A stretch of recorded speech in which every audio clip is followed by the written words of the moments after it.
नमस्कार दोस्तों, स्वागत है आपका कथा सागर में। और मैं आप लोगों को श्रीमद् भागवत महापुराण के हिंदी रूपांतरण यानी कि सुख सागर की कथाएं सुनाती हूँ। आज मैं आपको सुनाने जा रही हूँ सुख सागर के चतुर्थ स्कंद का 25वां अध्याय। इस अध्याय में पुरंजन पुरंजनी आख्यान दिया गया है। कथा शुरू करने से पहले भगवान की चरणों में सिर झुकाकर उनसे आशीर्वाद लें, उनमें अपना ध्यान लगाकर उनमें एकाग्रचित होकर प्रेम पूर्वक मेरे साथ बोले, ओम नमो भगवते वासुदेवाय नमः। और अब कथा को एकाग्रचित भाव से सुने।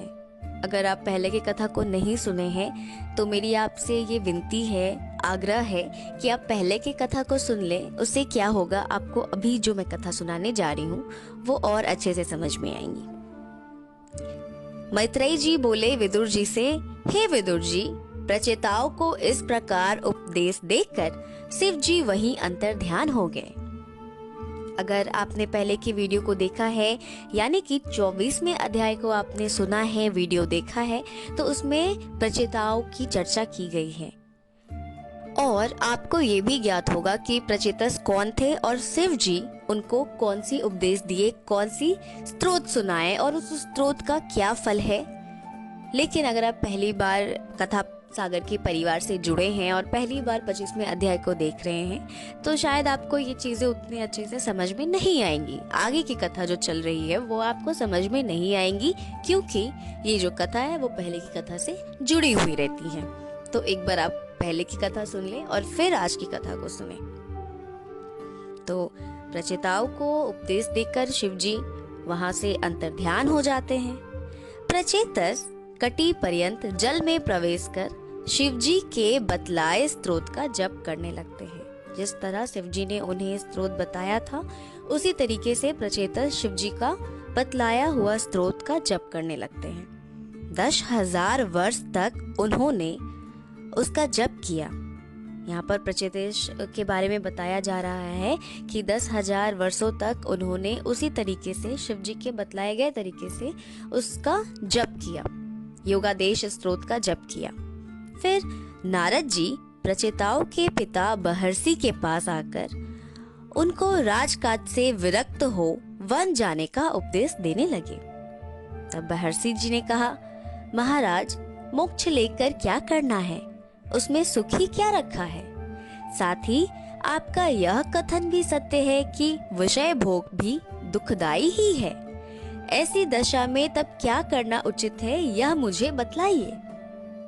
प्रचेतस के पिता महर्षि जी नारद जी से पूछते हैं कि आप मुझे बतलाइए कि ऐसी स्थिति में क्या करना उचित होगा। तब नारद जी अपने योग बल से राजा के सब कर्म प्रकट कर दिखाए और उन्होंने कहा, तुम्हारे ये सभी कर्म तुमको नरक में ले जाएंगे। तुमने जितने जीवों की हिंसा की है ये सभी तुम्हारी मृत्यु की प्रतीक्षा कर रहे हैं। जब तुम मरोगे तब ये सब मिलकर तुम्हें अपनी लौह की पैनी सिंहों से मारेंगे। इस पर मैं तुम्हें पुरंजन के एक प्राचीन इतिहास को सुनाता हूँ, जिसे सुनकर तुम्हें ज्ञान होगा कि कर्म कभी नाश नहीं होते और मरने पर उनका फल अवश्य ही भोगना पड़ता है। नारद जी पुरंजन की कथा सुनाते हुए कहते हैं कि एक पुरंजन नाम का राजा था जिसके एक परम प्रिय मित्र था। उसका नाम तो मुझे स्मरण नहीं आ रहा है, किंतु वह पुरंजन बड़ा ही विषयी और भोगानंदी था। वह देशाटन कर विषयों का आनंद लिया करता, यही उसके जीवन का ध्येय था। एक बार चलते चलते वह हिमालय की तराई में पहुंचा। वहां उसके मन के योग्य कोई स्थान नहीं मिला। तब वह पर्वत पर चढ़ गया और वहां उसे 9 शिखरों से शोभित एक नगर दिखाई पड़ा। उस नगर में एक बड़ा ही विशाल एवं वैभवशाली भवन बना हुआ था, जिसकी मणिमंडित रचना को मैं कहाँ तक कहूँ। वहां की रमणीयता भोगियों के मन को सर्वदा ही आकृष्ट करने वाली थी। वहां पहुंचकर पुरंजन ने देखा तो वाटिका में एक सुंदर स्त्री टहल रही थी, जिसके साथ में उसके 10 टहलुए एक 5 सिर वाला सर्प द्वारपाल और जो अपनी युवावस्था के मद में चूर्ण थी और यह चाहती थी कि मुझे कोई श्रेष्ठ पति मिले और संभवतः वह इसी खोज में वहां आई भी थी। उसकी सुंदरता अपूर्व थी और उसके दोनों कानों में सुवर्ण के कुंडल झलक रहे थे। नारद जी उस स्त्री के बारे में बताते हैं और बोलते हैं कि वह अपनी कटी में 1000 बंद लगाए श्याम रूप से सुवर्ण की करधनी पहने हुए वहां टहल रही थी, जिसके पाँव में नुपुर बज रहे थे और इस प्रकार वह अप्सरा सी जान पड़ती थी। जब पुरंजन ने उस अप्सरा सी स्त्री को टहलते हुए देखा तो उसके सामने जा पहुंचा। उस युवती ने पुरंजन को अपने स्नेह भरे कटाक्ष से भेद दिया, साथ ही लज्जापूर्ण ऐसे ढंग से मुस्का दिया कि जिससे और भी जादू चल गया, उसकी और भी शोभा बढ़ गई। तब उसके इस अपूर्व सौंदर्य और कटाक्ष को देख पुरंजन ने उसे कहा, हे कमलाक्षी, हे विदुषी, तुम कौन हो, किसकी स्त्री हो और यहाँ किस लिए आई हो? हे भीरू, इस नगर के समीप तुम क्या करना चाहती हो, यह मुझसे कहो। पुरंजन ने उस युवती से इतने सारे प्रश्न किए और फिर उसने बोला, ये तुम्हारे साथ 11 सेवक कौन हैं जो बड़े ही विलक्षण से दिखाई पड़ते हैं? ये स्त्रियां कौन हैं और यह सर्प तुम्हारा कौन है? क्या तुम अपने पति को ढूंढती हुई धर्म की पत्नी हो या भवानी हो या सरस्वती अथवा लक्ष्मी हो? तुम एकांत में क्यों विचरने आई हो? तुम तो मुझे लक्ष्मी के समान जान पड़ती हो, परंतु या तो कहो कि तुम्हारा कमल कहाँ गिर गया है। हे उत्तम जंघों वाली, मैं विचार कर देखता हूँ तो तुम मुझे कुछ और ही जान पड़ती हो। अतः कहो कि क्या तुम मुझे अपना पति बना सकती हो? मेरे पास बहुत से गुण हैं जिससे तुम मेरे साथ रहकर खूब सुख भोगोगी। हे भीरू, तुम्हारे कटाक्ष ने मुझे बड़ा व्याकुल कर दिया है और अब कामदेव भी मुझे बहुत ही पीड़ा दे रहा है। इस कारण तुम मुझ पर कृपा करो। पुरंजन ने उस युवती से अपनी मन की सारी बातें कही और जितनी मन में दुविधाएं थीं, जितनी प्रश्न थी, पुरंजन ने उस युवती से कहा। ये सारी बातें नारद जी महर्षि जी को बताते हैं और फिर आगे बतलाते हुए कहते हैं, इस कथा को, इस कहानी को आगे बतलाते हुए नारद जी महर्षि जी से कहते हैं, जब पुरंजन ने उस सुंदरी से ऐसा कहा तो उसने उसके प्रस्ताव को स्वीकार कर लिया और दोनों स्त्री पुरुष उस सुंदर पुरी में प्रवेश कर गए। हजारों वर्षों तक उन्होंने उसमें आनंद लिया। प्रत्येक ऋतुओं में आनंददायक उन्होंने काम क्रीड़ा की। समय समय पर गायक लोग उनके मन का सुंदर गान करते रहे। हे राजन, यह कथा बुद्धि और जीव से संबंधित है। 10 सेवक 10 इंद्रियाएं हैं।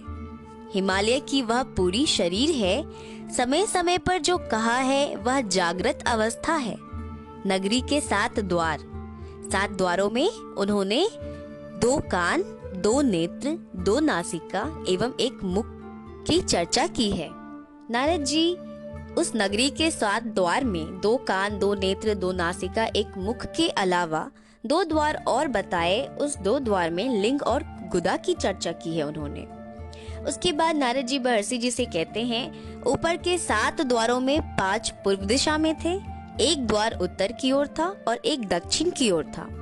इन सब के नलिनी, नालिनी, अवधूत, सौरभ, अपान, बहुरन, विषण और रसल आदि और बहुत से नाम हैं, जिनके द्वारा यह जीव नाना प्रकार के विषय सुखों को भोगता है।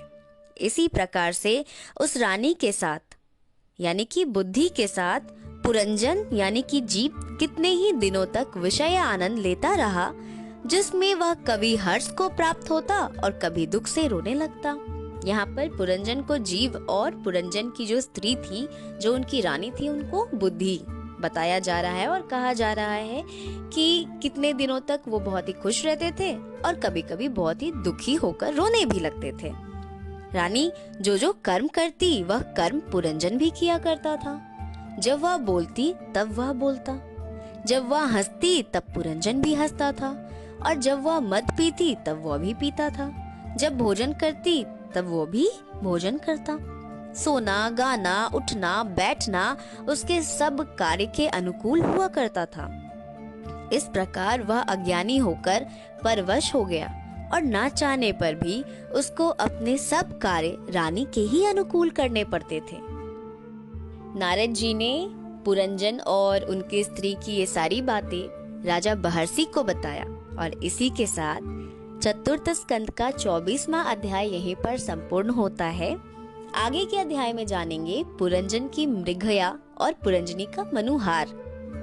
नारद जी बहर्षि जी को और आगे की कथा सुनाएंगे जिसमें वो पुरंजन की मृगया और पुरंजनी का मनुहार बतलाएंगे। आगे की कथा और रोचक होने वाली है, तो आप अगर अभी तक नहीं जुड़े हैं कथा सागर के परिवार से तो जुड़ जाएं कथा सागर के परिवार से। कर दे चैनल को सब्सक्राइब, हिट कर दे बेल आइकन। एक और बात मैं कहना चाहूंगी जो मैं हर वीडियो में कहती हूँ, और वही मैं छोटी सी विनती करना चाहूंगी कि अच्छी अच्छी बातों को खुद तक सीमित करके क्यों रखना। इसको जितना ज्यादा से ज्यादा हो सके शेयर करें, लोगों तक पहुंचाएं धर्म की बातों को और नई नई रोचक कथाओं को, धर्म की कथाओं को अपने तक सीमित करके बिल्कुल भी नहीं रखें। इसको अपने परिवार वाले, अपने दोस्त, रिश्तेदार सब तक पहुंचाएं और प्रभु में अपना मन लगा कर रखें। अब मैं आपसे लेती हूँ विदा, मिलूंगी 26वें अध्याय में। तब तक के लिए आप लोग खुश रहें, अच्छे से रहें, स्वस्थ रहें, अपना और अपने आसपास वालों का ख्याल रखें, मिलजुल कर रहें और प्रभु में अपने मन को लगा कर रखें, प्रभु में लीन रहें। भगवान आप सबकी मनोकामनाओं को पूर्ण करें। ओम शांति, ओम शांति, ओम शांति।